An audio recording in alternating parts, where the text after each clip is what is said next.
Yes. Yes. Yes. Yes. Yes. Yes. Yes. Yes. Yes. Yes. Yes. Yes. Yes. Yes. Yeah. Yes. Yes. Yeah. Yeah. Yes. My name is Matthew Behrens, and I am on a mission to help my fellow young men understand the harmful impacts that hypermasculinity and toxic masculinity and the normalized way we think about ourselves as men can be reclaimed to advance our deepest values of strength, of courage, of empathy, and create the world that we all deserve. My experience with toxic masculinity in college was like so many colleges across this country, where after 4 years of high school where you learn the rules, you learn what is acceptable, you learn what is rewarded and not rewarded, college becomes a space where you can perform that and you can be rewarded for acting like a frat bro. I know, like, I've heard things about myself, and I know I'm also definitely not alone in that, and it's just like, it's disappointing to hear that, but it's also like, we're not gonna talk to you if we hear things like that. Like, you're not going to get girls if you're spreading things about hearing, like, about what happened between you and them. Like, that's not gonna keep happening.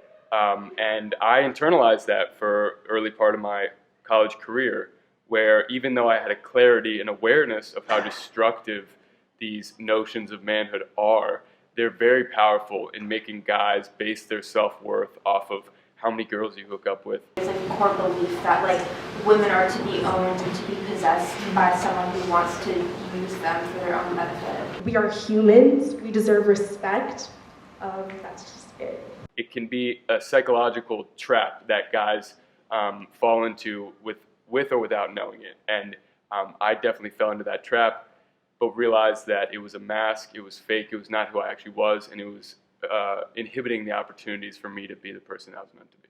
My identity, my race, my class, my gender, my sexuality, and sexual orientation it's my story. And my presentations are really just me sharing my story and being able to name how these larger constructs manifested in my life. For myself, it's been a little hard.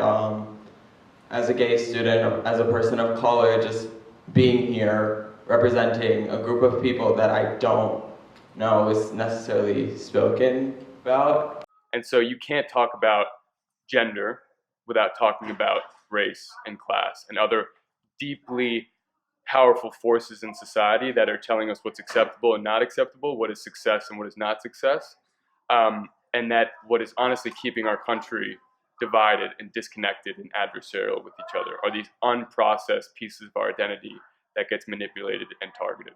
The first solution is understanding and gaining the clarity of how it impacts your life. And that's what was my clarity and my shift, was seeing an older man talk about the issues of masculinity as currently defined and being able to name those insecurities for myself.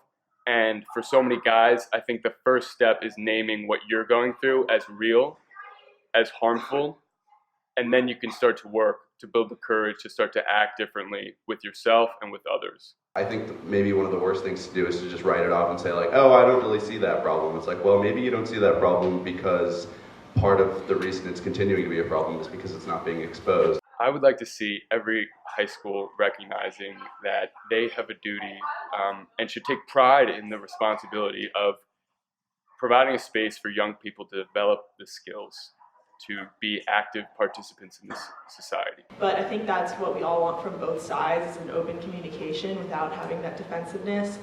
And I know, like I said, it comes from both sides. But we just want an openness and someone who's like willing to listen. We as a generation need to reclaim the values of manhood, of womanhood, and ultimately of personhood. And so y'all are about to go to college. 4 years where you get to explore who you are, who you're meant to be. But it's not going to happen if you keep letting the social scripts define you. We define them. We define them. We drive our own car. We drive our own car to where we're meant to go, okay? I appreciate all of you. I'm here as a resource.